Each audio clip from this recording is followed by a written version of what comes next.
9:30 de la mañana, nos metemos nuevamente en el tema que atrae a la mirada del mundo a la espera de la resolución de este conflicto que a todos nos duele. A esta hora se están llevando a cabo negociaciones entre delegaciones rusas y ucranianas para ver si se puede, hacer una desescalada de violencia. Mientras tanto está la amenaza de, del poderío nuclear, ¿no?, que tiene Rusia. En este contexto es que recibimos esta mañana a Susana Mangana, analista internacional, actualmente en España porque está haciendo su investigación doctoral en el Instituto de Derechos Humanos de la Universidad de Deusto en Bilbao, España, como les decía. Buenos días, Susana. ¿Qué tal? Buenos días, Lorena, Magda, un gusto saludaros nuevamente. Bueno, apelamos nuevamente a tu análisis cuando ya estamos en el 5.º día de invasión rusa en Ucrania, una crisis humanitaria muy fuerte con casi 400.000 personas que tuvieron que salir este fin de semana del país. Y a la hora que están en marcha las negociaciones, ¿qué expectativa hay de esta jornada, Susana? Bueno, realmente, como tú bien indicas, Lorena, el número de refugiados ucranianos, de ciudadanos, de civiles que tienen que cruzar la frontera hacia Polonia o hacia Moldavia también ha ido aumentando en las últimas horas. Filippo Grandi de ACNUR ya nos advierte en su cuenta de Twitter que son ya 500.000 de personas. Entonces, este número es lo que teme Europa, que cada vez va a ir en aumento y hay que instrumentar. Es lo que está haciendo ahora una comisión de la Unión Europea, que están viendo cómo dan respuesta consensuada a esta crisis de refugiados, lo cual es de agradecer, teniendo en cuenta que en el 2015 se dejaron pillar por sorpresa, podríamos decir así, con la crisis de los refugiados sirios, y esto ahora parece ser algo a evitar. Ahora bien, como tú indicabas, también sabemos que se han iniciado unas tímidas, muy opacas negociaciones entre una delegación encabezada por el ministro de Defensa de Ucrania y la delegación rusa encabezada por el ministro de Cultura. No han querido dar ninguna información, como se podía sospechar al respecto, pero Ucrania pretende que no haya condiciones previas a esa negociación. Putin no ha dado señales de dejar entrever qué va a exigirle a Ucrania. De todas maneras, no se espera demasiada resolución al respecto. Por ahora sigue el combate, sigue sitiada la capital de Ucrania, Kiev, con lo cual, por ahora, lo que sí sabemos es que la Unión Europea, Lorena, ha anunciado el envío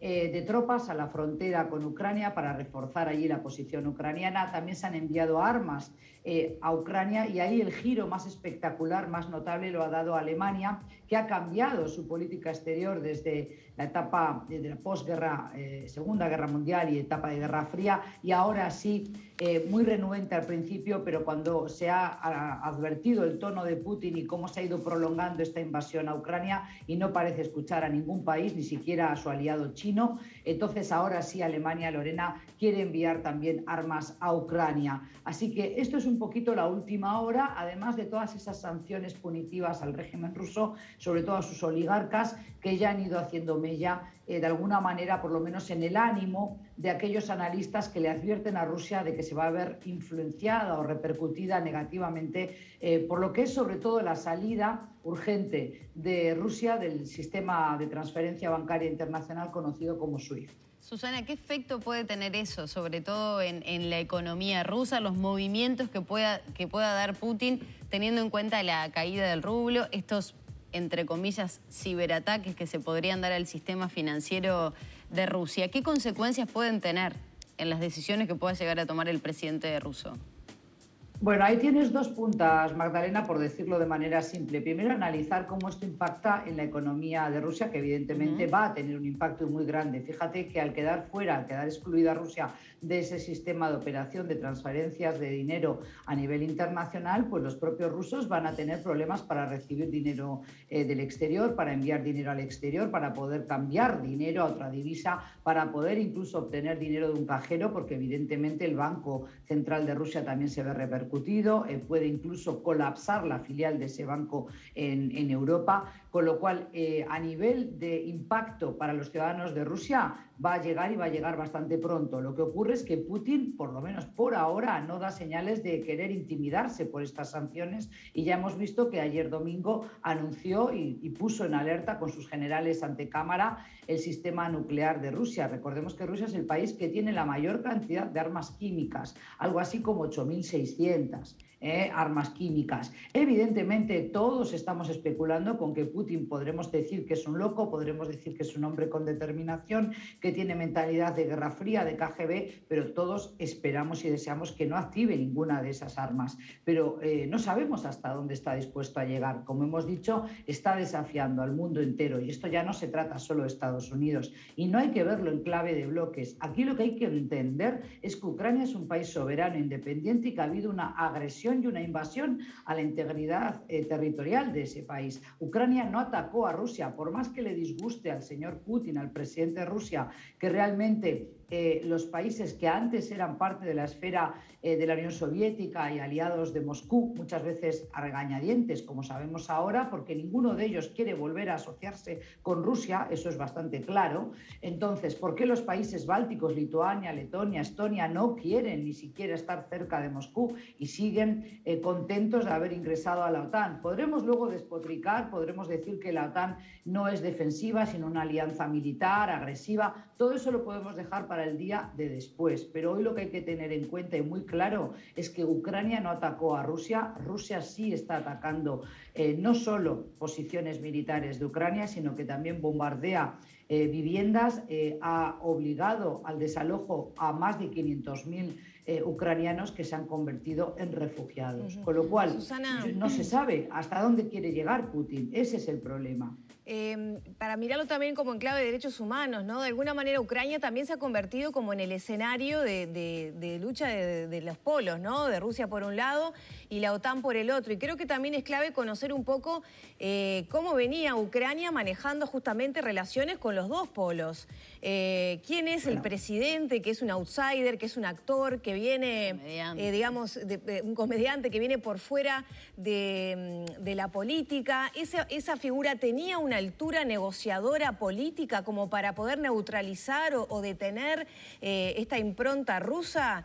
Lo digo también porque estamos viendo en estas horas que el presidente insta a la población civil de Ucrania a sumarse a los combates. Y hemos visto fotografías, imágenes este fin de semana de mujeres, personas, hombres comunes y corrientes que con su camperita común de invierno, como van al supermercado, están ahora con armas luchando, ¿no? Nada bueno hay de esas imágenes. Lorena, no solo eso. Yo tengo hijos, como tú bien sabes, en el exterior, concretamente han vivido en los últimos años y uno de ellos todavía permanece en Nueva York. Tienen amigos estudiantes ucranianos que han dejado los estudios en Nueva York para volver a su país y están fabricando cócteles Molotov con lo que pueden, están ayudando. Tenemos que entender que tanto Ucrania como Rusia son países que tienen un fuerte espíritu nacionalista. Eso es producto de la historia propia que han vivido estos países. Los ucranianos quieren distanciarse de Rusia. Lo que Rusia está haciendo tendrá consecuencias a muy largo plazo porque evidentemente todos los ciudadanos ucranianos a partir de ahora odiarán a Rusia y los rusos. Si bien antes siempre se decía eran pueblos eslavos, pueblos hermanos, ahí estáis mostrando imágenes, presumiblemente una mujer herida, ciudadana ucraniana, supongo, pero realmente también hay personas en Moscú, y eso hay que decirlo, y en otras ciudades de Rusia que están protestando contra la guerra, solo que son prontamente detenidas por la policía.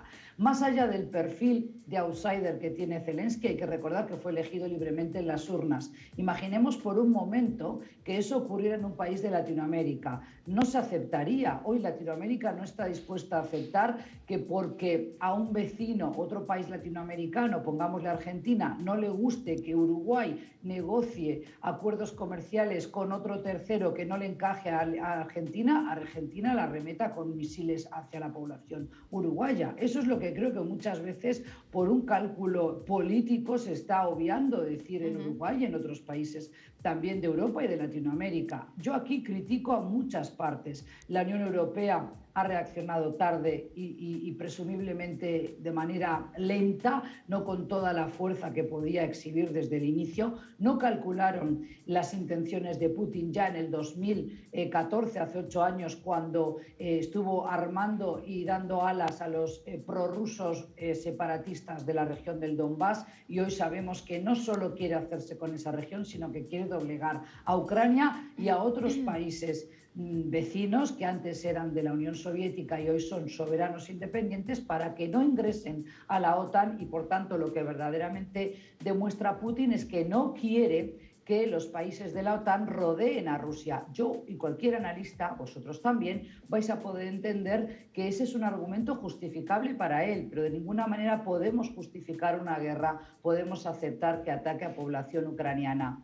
Que el presidente llame a los ucranianos a armarse o que salgan a pelear por su país, que los ancianos, los niños permanezcan en refugio o que vayan a otro país como puede ser Polonia, es parte de la retórica nacionalista de estos países. Cuando oímos hablar a periodistas ucranianos, otros que son traductores, profesores de lengua castellana, que están dando muchísimas notas a medios latinoamericanos, se les ve convencidos de que esta es una guerra que para ellos hay que combatirla, que tienen que defender a su país porque lo que está en juego es el futuro de ese país y si realmente se van a dejar dominar otra vez por los rusos, y todos parecen estar unánimes al respecto. No quieren pertenecer a Rusia. De hecho, Zelensky ha pedido el ingreso urgente por una cláusula especial a la Unión Europea.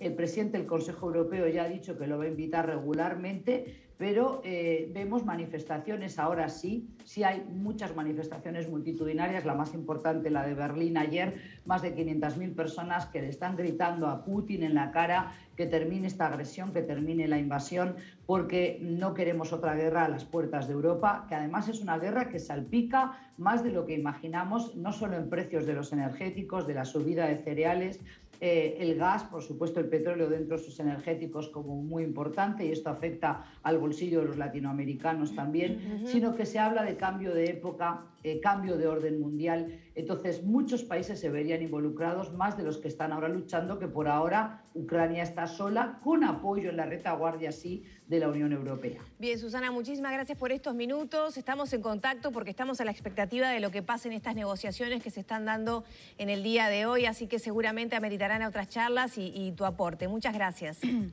Gracias a vosotros. Buena jornada. Gracias. Era entonces la profesora Susana Mangana, analista internacional, que hacía su análisis de lo que está pasando a esta hora en ese lugar del mundo. Sí, lo más triste termina siendo, como siempre, más allá de los desplazados, las víctimas, ¿no? Los civiles, que ya ascienden a cerca de 400. Hay niños que han muerto en medio de esta guerra, infundada, injustificada muchas veces por un tema de poderío, ¿no? Sí, y esa sensación de impotencia que tiene, ¿no?, la población. Repasaba información durante el fin de semana, ¿no?, trabajando para Subrayado, y cómo ciudadanos de todo el mundo, tanto ucranianos como rusos se movilizaron y decían, bueno, si pudiera hacer algo lo haría, pero lo que puedo hacer es manifestarme, ¿no? Y al final la población, que es la que lleva a las autoridades al poder, digamos, después pierde, digamos, pie para poder hacer valer su posición de que nadie quiere guerra, nadie quiere perder vidas civiles, vidas inocentes, ninguna vida, ¿no?, de nadie. Entonces, bueno, es una situación complicada y dolorosa.